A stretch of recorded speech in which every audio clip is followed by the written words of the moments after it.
Zach Murphy here. Thank you so much for taking the time to tune into my channel today. Today I want to give a short message and also partake in communion with you if you're watching this. So you may want to pause this and maybe grab a little bit of juice and a little piece of bread or cracker or whatever it is. Realize that God is not bound by time. And I realize there might be some people out there that may not be able to get to church that want to partake in communion.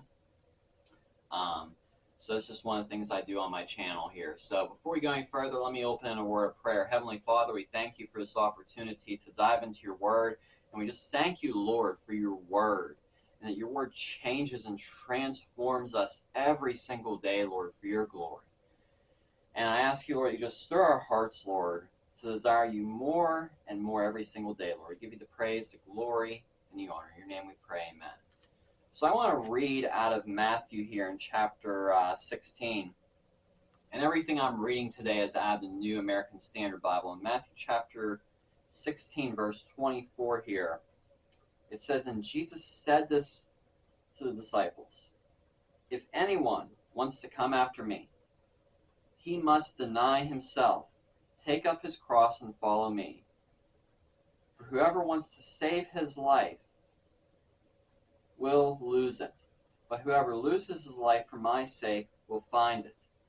For what good will it do a person if he gains the whole world but forfeits his soul? Or what will a person give in exchange for his soul? For the Son of Man is going to come in the glory of his Father with his angels, and will then repay every person according to his deeds. Truly I say to you, there are some of those who are standing here who will not taste death until they see the Son of Man coming in his kingdom." Very great truth here, that we must deny ourselves, take up our cross, and follow Christ Jesus. Now, what does that mean there? Denying yourself.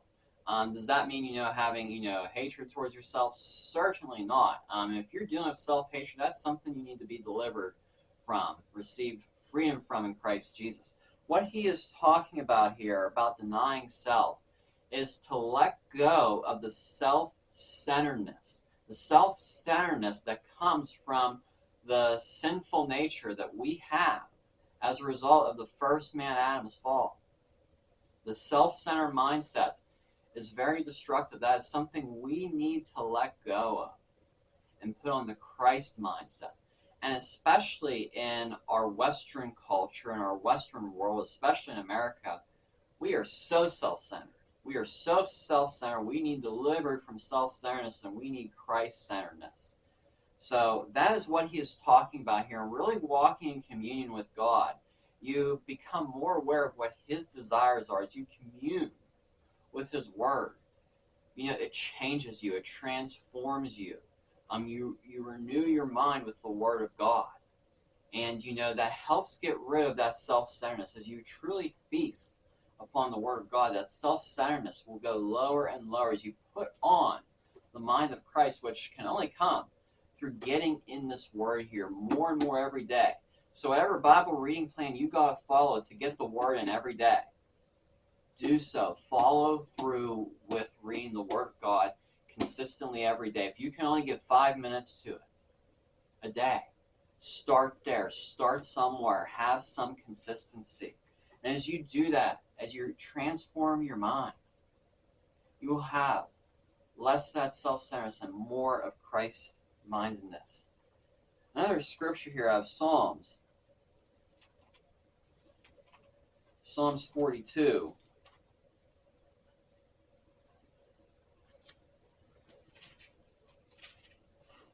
Verse number 1, it says, "As the deer pants for the water brooks, so my soul pants for you, God. My soul thirsts for you, God, for the living God. When shall I come and appear before God?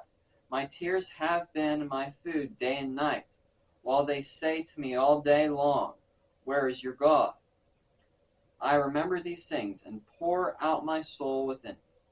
For I used to go over with the multitude and walk them to the house of God with a voice of joy and thanksgiving a multitude celebrating a festival. It's so important that we truly have a desire of crying out for God, more and more of Him every single day, but realize that we are filled with the Holy Spirit, that He is already dwelling inside of us as believers. But what happens is our mind loses sight of that. So we need to be praying that our mind becomes more and more aware, more and more constantly and consistently aware of His presence within us, that He is tabernacling with us. Scripture tells us that our bodies are the temple of the Holy Spirit. The Spirit of God dwells inside of us as we are in Christ, as we are believers in Christ Jesus. So, as you put off that self-centeredness, focus more on what you have in Christ Jesus. That He dwells inside of you. And if He dwells inside of you, put on the mind of Christ. Let go of self-centered thinking and think more on the ways of living in the kingdom of God. Living out the principles of the kingdom of God, not being after your own selfish desires.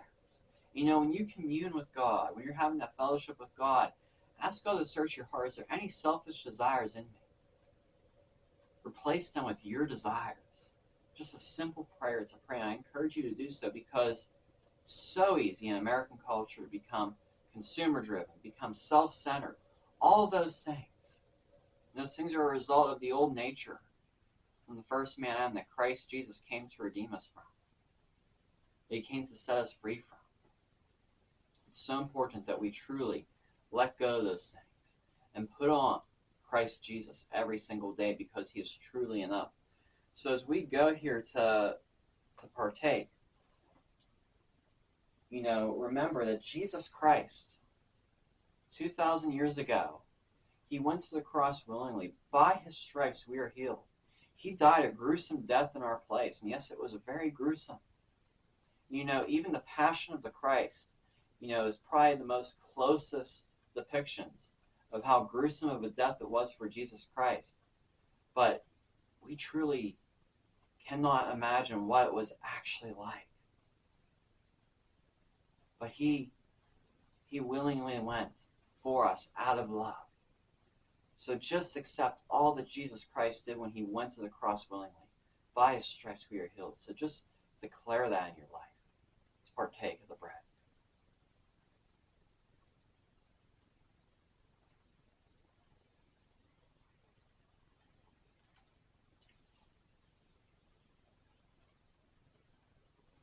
And we can also be thankful of the blood of the spotless Lamb that was poured out 2,000 years ago. The blood still works today. We are still covered in the blood as believers. When you're born again, you're washed white as snow with the spotless blood of the Lamb. You receive His righteousness.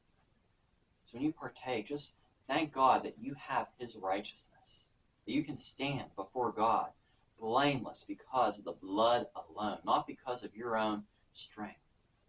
When you walk in self-righteousness is just as bad as self-centeredness. Walk in the Christ righteousness. Walk in the Christ mindset. So thank you, Lord, for your blood that washes us and purifies us, and for your righteousness that you give us. Let's partake.